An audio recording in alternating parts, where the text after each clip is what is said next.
PFR Nation, happy Players Championship week. I know all of you are as excited as I am about the fifth major. Arguably, in my opinion, one of the best events on the PGA Tour.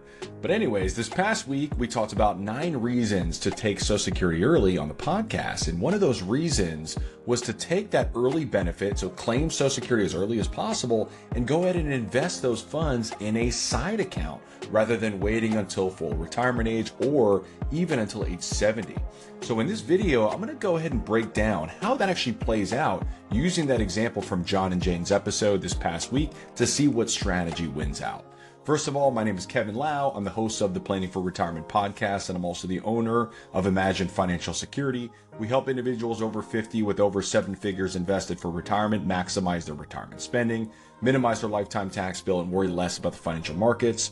If this is you, make sure to subscribe to our channel. We put out weekly retirement planning content specifically related to you. And if you're interested in learning more about working with our firm one-on-one, check out the Retirement Readiness Questionnaire linked in the description. So I've got on my Players Championship shirt from last year, I believe it was. I've been to the Players Championship every year for the last decade. This is the first year I'm going to miss it. A little bit sad, obviously moving to Tennessee. There are a lot of great things about the state of Tennessee that I love. But I do miss the Players Championship in this week. And if you are a golf nerd like myself and you'd like to attend golf tournaments live and in person, this is arguably one of the best events on the PGA Tour. So highly recommend checking it out. And if you do, make sure to check out my favorite spot right behind the 11th green, which is the par 5. It's a beautiful approach shot. Many people go for it in 2. It's a really tough green with water on the right-hand side. Bunkers, of course, Pete Dye style. And then you can also walk up to the 12th tee, and if they move the tee boxes forward, they can drive the green on number 12. So it's a really great spot, 11, 12. And then my favorite par 3 on the course, outside of course, the island green on 17, my favorite par 3 on the course is number 13. Such a good spot. You could either chill right behind the green and watch the approach shots coming in, or you can get behind the players, which is what I like to do, and actually watch the tee shot from the tee. And it's a beautiful spot. But there's so many great spots on the golf course. I could rattle them off. Number 3, the par 3 that you can kind of hang out on the hill and watch. You know, you can watch the players warm up on the range, and then you can watch the tee shots on 3. You can watch the approach shots on number 2, the par 5, and then you can walk down number 4. Probably one of the best spots to hang out and just sit. It's a beautiful stadium seating overlooking this green protected by water all around, number 4, and it's a really tough green. It's a really tough approach shot. Oftentimes players are hitting out of the rough or out of the bunkers in the fairway, and it's a really tough a really tough green to hold if you are not in the fairway. So it just makes for a lot of drama on number 4. So anyways, a lot of good spots. Again, check out that tournament if you are a golf nerd like myself. This particular topic is an interesting one because obviously we hit this on the podcast last week, 9 reasons to claim Social Security early. Number 8 was you want to take those payments and go ahead and invest them. So why would someone want to do that? You know, I think,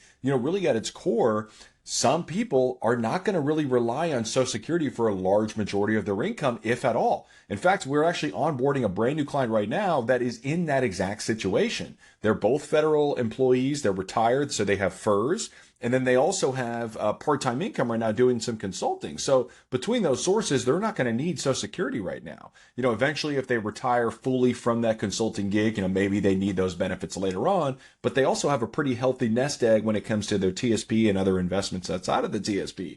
So, you know, at its core, you know, on the surface, they don't really need Social Security, and they're about to turn 62, or the husband's about to turn 62, and he's sort of wrestling with this. It's like, hey, do I go ahead and start claiming Social Security and maybe taking those benefits and investing them into a side fund?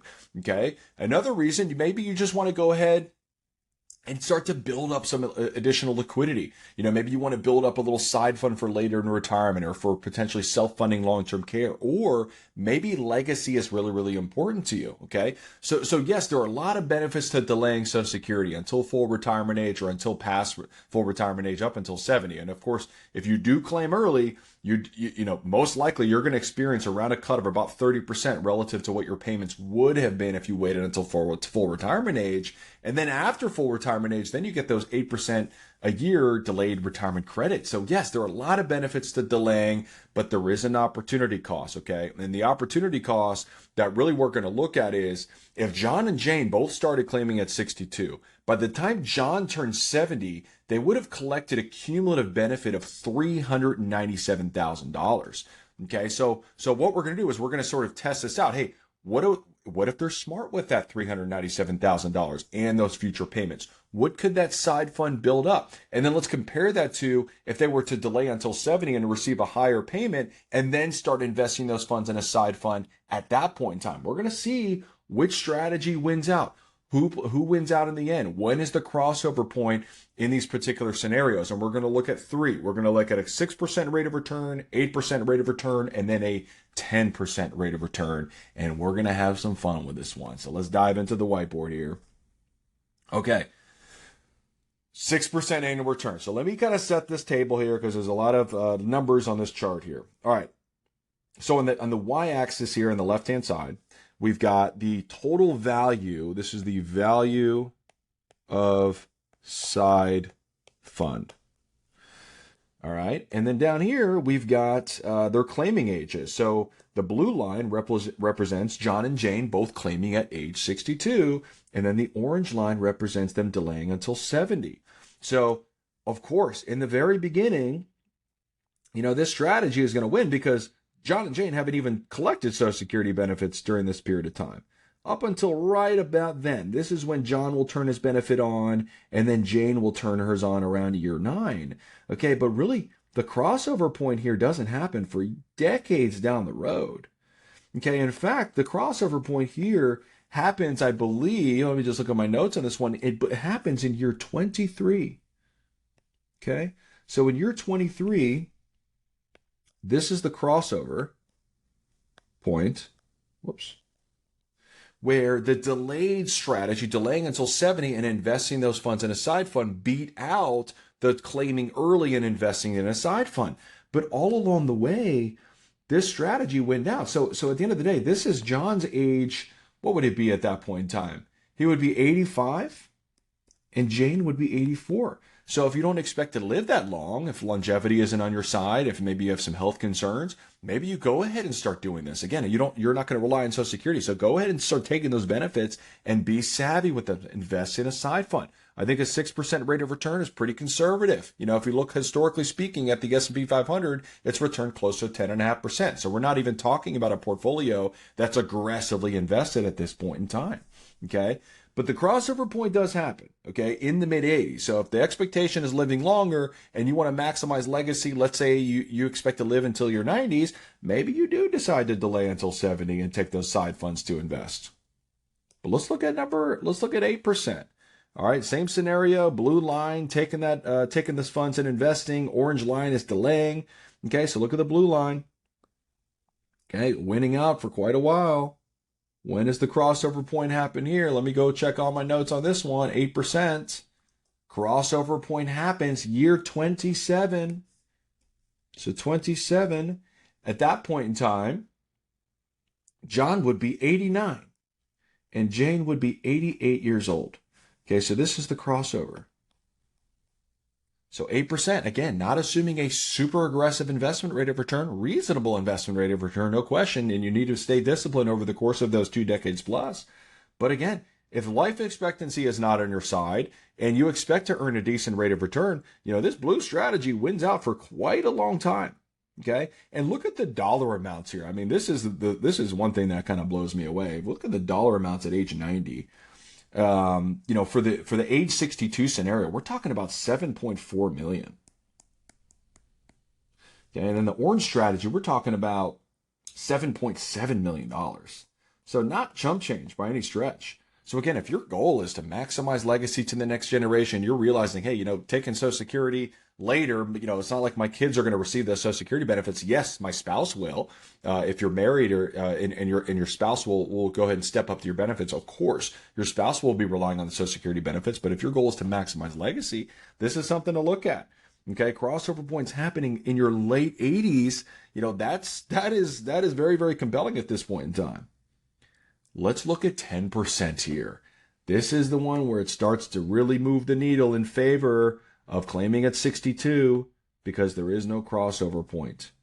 And definitely in this plan for over this 30-year duration, The crossover point never happens. And at this point in time, we've got $10.6 million at age 90 in this scenario, and then we've got $10.1 million over in this scenario. And all along the way, the blue line wins.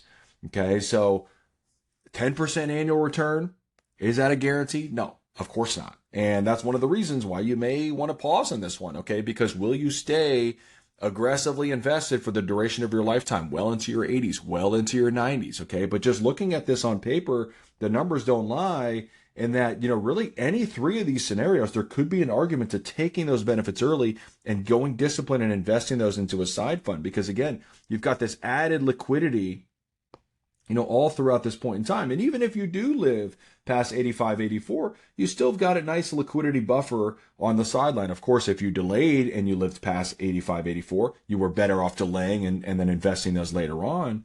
Okay, but then 8% kind of, again, a little bit more compelling, taking it early. And then 10%, at least to me, it seems like a home run if you're not going to be relying on the Social Security payments, to go ahead and start them early and aggressively investing those over the long term. Okay, but what makes sense? What are the reasons potentially not to do this? All right, now there's a few things before I get into what I would do personally. There's a few things that I want you to really think about. Okay, that sort of may not go in favor of doing this, claiming early and investing to the side fund. I think number one is the obvious one, is that these rates of returns, they're not a guarantee here. There's a big question mark on 8% or 10%. There's a big question mark on 8% annual compounded. I know what the S&P 500 has done historically speaking, but there's no guarantee those rates of returns will continue, because again, we're looking historically speaking, we've been in a pretty nice bull run since the Great Recession in 2008, 2009. Most of the places that I check in terms of expectations, capital market assumptions, muted rate of return, especially for the S&P 500, and muted rate of returns really domestically over, in terms of expectations, and then a little bit higher rate of return internationally. But I don't know anyone that's going all in on international stocks at this point in time. That would be a little bit too crazy.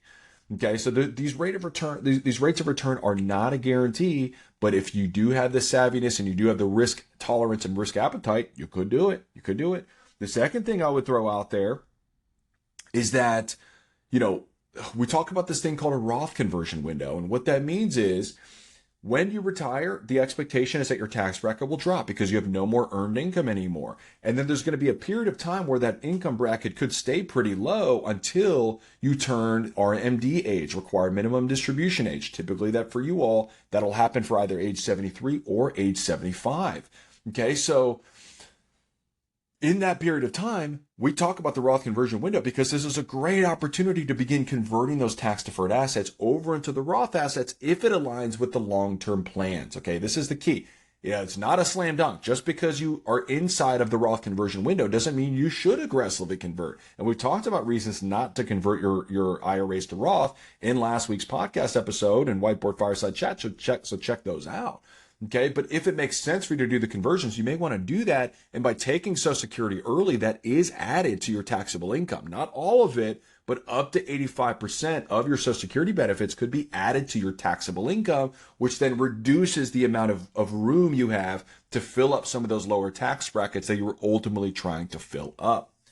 And then number three, I think this is really, really important in terms of for you to be a little bit cautious with this strategy, is even if you believe that you could do this over the next 20 to 30 years. If you're like, I will stay disciplined, I will stay invested. Your spouse may not do this. Your spouse may not feel the same. If you're married, okay, maybe they have a different risk tolerance. I know for me personally, that's exactly my spouse. My wife, English lit major, the first time, or when we first started dating and we had a money conversation before we got married, all of her money was sitting in a checking account. She wasn't even doing 401ks or Roth accounts at this point in time. Okay. So, for her, she didn't want to take any risk. She didn't want to lose the money. She wanted to keep it in her checking account so it was liquid and she has access to it. She hasn't changed, okay? Her risk tolerance has not changed, okay? This is partly why I take over the finances, because I can take on the risk and we can, get the returns we need long term. But if I were to pass away in retirement unexpectedly and she were to outlive me, she's going to go ahead and be the CFO of the household. Will she stay disciplined? So I think all of you who are maybe like, hey, I'm the CFO of the household, I'm the chief investment officer, I will stay disciplined and invest for the next 20 to 30 years.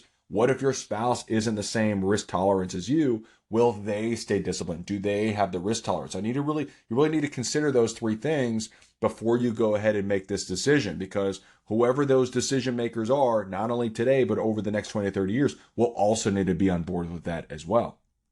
So what would I do personally? I think I might do a little bit of a combination of these two. I might delay my Social Security benefit because mine's higher than my spouse's. I might delay mine as long as possible, maybe until 70 or whatever that delayed age is going to be when I turn retirement age, or if Social Security is even around. But I might delay my benefit, and I might take my wife's benefit a little early. I might take that Social Security benefit and bank that into a side fund, because I'd much rather have control and liquidity over that particular income stream and asset class. And again, if we're not going to be relying on that particular income source for the long duration of our retirement, why not take that early and invest that in the side fund as opposed to delaying? Because again, we're going to be delaying the higher of the two benefits. So again, you don't need to just say, let's both claim early or let's both claim late. There are so many different variances in terms of timing. One of you could take it at 62, the other one at 66. One of you could take it at 62, the other at 70. Play with the numbers. Talk about the pros and cons of the different strategies. Talk to your advisors before you make any rash decisions on this one. But again, this is a potential scenario that I'm starting to see. A lot of our clients that are retiring, they have some nice pensions and they have nice investment portfolios. This could be a scenario that they really strongly consider implementing.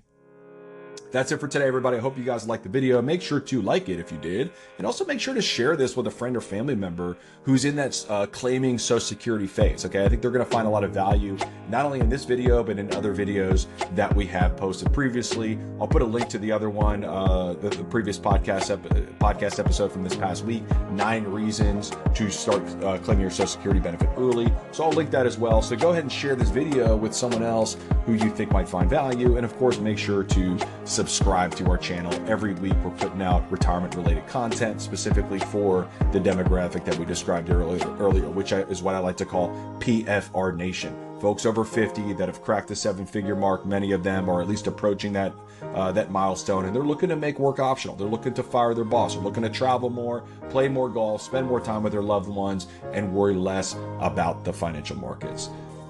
Until then, I'll see you next week.